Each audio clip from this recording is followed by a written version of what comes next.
Assalamualaikum warahmatullahi wabarakatuh. Alhamdulillah, salatu wassalamu ala sayyidina Rasulillah, Sayyidina Muhammad ibn Abdullah wa ala alihi wa sahbihi wa man tabi'ahum bi ihsanin ila yaumil qiyamah. La hawla wa la quwwata illa billah, amma ba'du.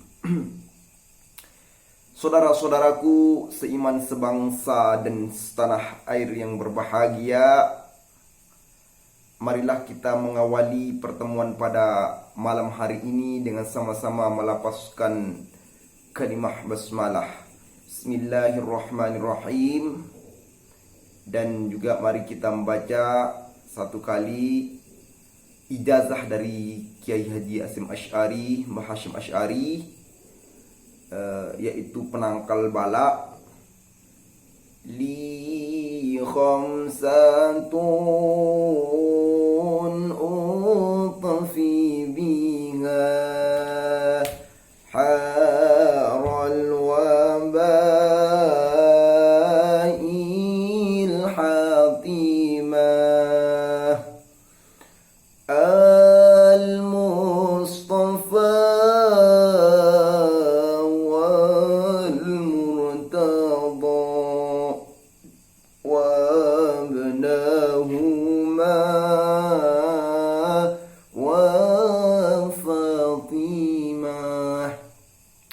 Ya, semoga kita semua senantiasa dilindungi oleh Allah Subhanahu wa taala. Yang lagi sakit, semoga Allah mengangkat penyakitnya, dan juga yang kita semua umat di dunia ini yang hari ini lagi dilanda suatu ujian, suatu musibah atau ujian diberikan oleh Allah, yaitu penyakit virus corona. Semoga Allah senantiasa mengangkat penyakit ini. Amin ya rabbal alamin. Seperti apa yang saya sampaikan di story WA tadi siang, bahwa malam hari ini saya akan memberikan sedikit pengetahuan kepada diri saya juga. Mungkin nanti masih banyak kekurangan, dan saya mohon saran dan kritik yang membangun dari teman-teman semua, terlebih dari guru-guru saya. Mohon maaf karena ini masih tahap pembelajaran seperti itu. Perlu kita ketahui sejarah atau historisitas lahirnya berita-berita bohong atau yang hari ini kita kenal dengan hoax. Itu adalah sebenarnya sudah ada pada zaman dahulu kala, bukan hari ini saja. Buktinya apa? Buktinya adalah ketika manusia pertama, manusia yang dimuliakan, yaitu Nabi Adam alaihissalam, yaitu nenek moyang kita, ketika di akhirat pada waktu itu, tentu kita tahu bahwa Nabi Adam diciptakan oleh Allah Subhanahu wa taala itu sebagai khalifah. Melalui anugerah ilmu yang diberikan oleh Allah, Nabi Adam lebih tinggi daripada malaikat dan juga lebih tinggi daripada setan pada saat itu. Akan tetapi karena kemuliaan Nabi Adam alaihissalam ini, ketika Allah memerintahkan malaikat dan juga iblis untuk bersujud, malaikat pun bersujud. Akan tetapi seorang iblis enggan untuk mematuhi perintah Allah Subhanahu wa taala. Iblis, sujudlah pada Nabi Adam. Tapi apa jawaban iblis, saudara-saudara? Ana khairum minhu khalaqtani min nar wa khalaqtahu min tin. Saya lebih baik daripada Adam. Saya engkau ciptakan dari api, sedangkan Adam engkau ciptakan dari tanah. lewat hal itu, melalui hal itu, ketika itulah setan diturunkan oleh Allah Subhanahu wa taala. Setelah peristiwa itu, Allah memerintahkan Nabi Adam dan istrinya Hawa untuk tinggal dengan bahagia di surganya Allah. Mereka berdua diberikan sebuah kebebasan untuk mengambil apapun yang ada di surga itu pada Allah. Akan tetapi satu syarat yang Allah perintahkan kepada Nabi Adam dan Siti Hawa, yaitu apa syaratnya? Mungkin teman-teman sudah tahu ini, bahwa syaratnya itu adalah jangan kamu mendekati buah kholdi.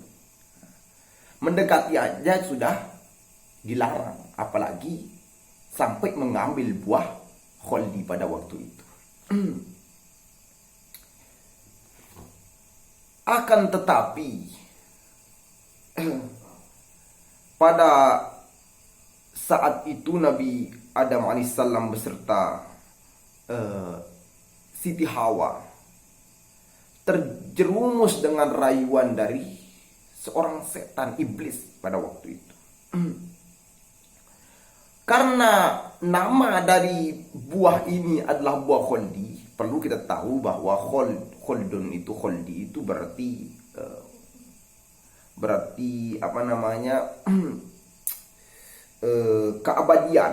Nah, berarti keabadian. Jadi syajaratul khuld itu buah pohon keabadian, abadi. Sehingga pada surah Toha ayat 120 itu dijelaskan bahwa fawaswasa ila syaitan qala ya adamu hal adulluka ala syajaratil khuld wa mulkil la yabla. Kemudian pada saat itu iblis ini membisikkan kepada Nabi Adam dengan berkata, wahai Adam, maukah saya tunjukkan kepadamu buah keabadian? Seperti itu perkataan dari iblis. Buah keabadiannya itu buah kholdi, pohon kholdi, dan kerajaan yang tidak akan binasa. Mungkin teman-teman juga bisa cek nanti di surah Toha ayat 120. Setan menggoda Adam dan Hawa. Sebuah pohon yang akan digambarkan akan memberikan efek keabadian, bahwa Nabi Adam itu akan tetap tinggal di surga, kata iblis pada waktu itu dengan membisikkan Nabi Adam dan Siti Hawa. Kemudian pada waktu itu dengan bisikan dari ajakan dari seorang iblis, Nabi Adam pun terlena sehingga memakan buah kholdi. Mungkin teman-teman sudah tahu berapa buah kholdi yang dimakan, dan juga Siti Hawa itu berapa tahu, udah tahu. Saya juga sebenarnya mengutip sedikit yang menceritakan hal yang sudah biasa diceritakan oleh orang lain. Alhasil apa yang dihembuskan oleh setan kepada Nabi Adam dan Hawa itu merupakan sebuah hoax atau berita bohong pada itu. Informasi tersebut memang manis, sangat menarik dan menjanjikan pula. Tapi apa yang terjadi kenyataannya, Nabi Adam alaihissalam dan juga Siti Hawa langsung diturunkan oleh Allah ke bumi, sehingga terciptalah kita pada waktu itu. Dengan kelicikan setan,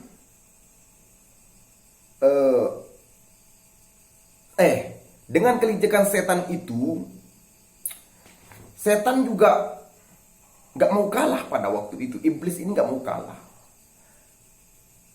Saya bersumpah, kata iblis ke Allah pada waktu itu, saya bersumpah saya akan menggoda umat manusia kalau dia turun bumi, sehingga pada saat ini kita tidak menutup kemungkinan banyak sekali yang tergoda dengan bujuk rayuan syaitan. Na'udzubillah tsumma na'udzubillah min dzalik. Dari kisah di atas, Ibnu Ashur menjelaskan bahwa syajaratul khuld di situ atau pohon keabadian sengaja diciptakan oleh setan untuk apa? Untuk mengundang daya tarik dari Nabi Adam pada waktu itu. Mengundang daya tarik Nabi Adam alaihissalam. Dengan bahasa pohon keabadian, Nabi Adam itu sangatlah tertarik, sehingga itu merupakan bagian dari skenario hoax yang didesain dengan sangat-sangat menarik oleh setan, yaitu iblis itu. Pohon keabadian, kamu akan abadi di surga, kata iblis.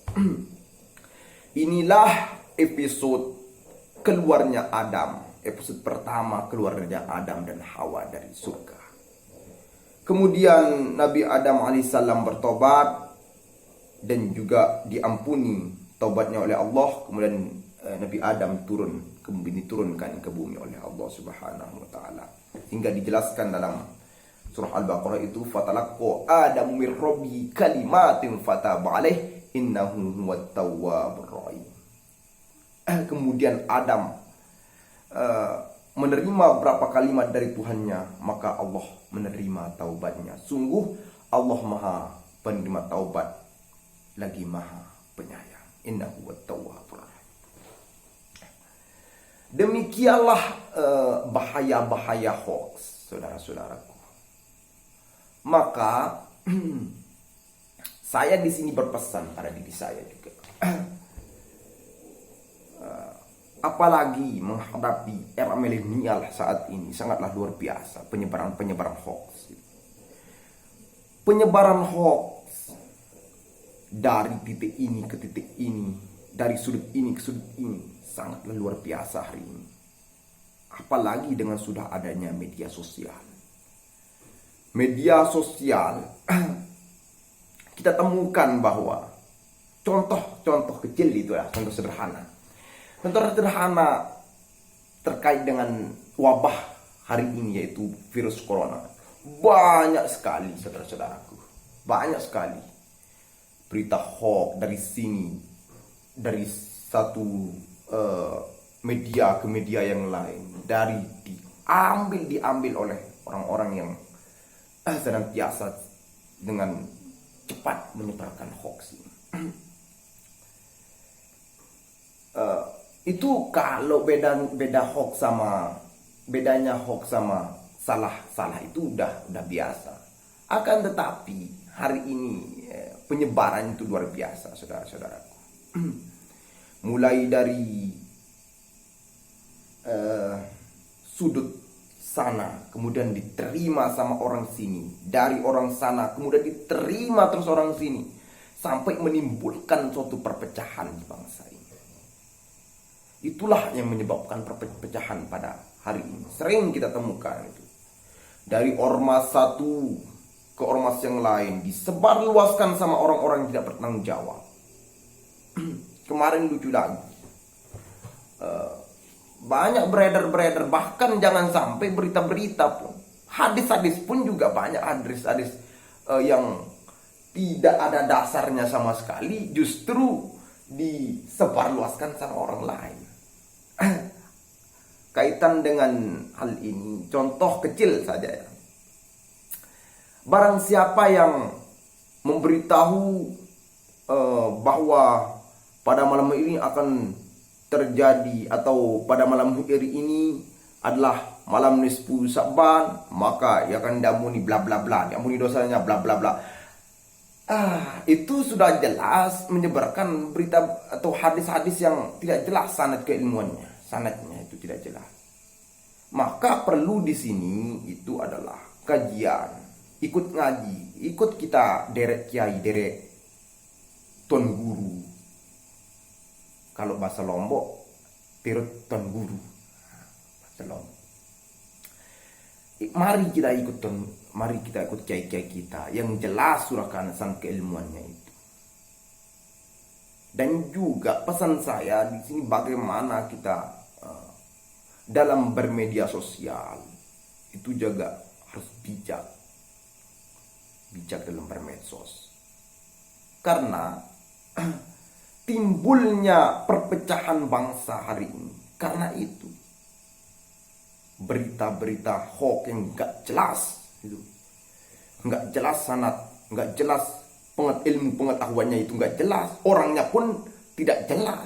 Itu disebarluaskan, dibagikan kemana-mana. Itu kan sangat meresahkan kita, apalagi sebagai masyarakat yang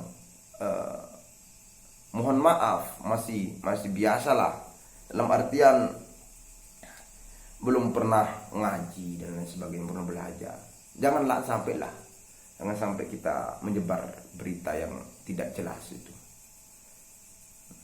Kecuali kalau dia memang ini sudah ada yang bertanggung jawab, itu bisa saja disebarluaskan. Nah, maka pesan kai saya di pondok, abah saya juga, kalian jadikan media sosial ini sebagai ladang dakwah juga. Dulu zaman Rasul, media dakwahnya itu adalah dengan cara menyampaikan secara langsung.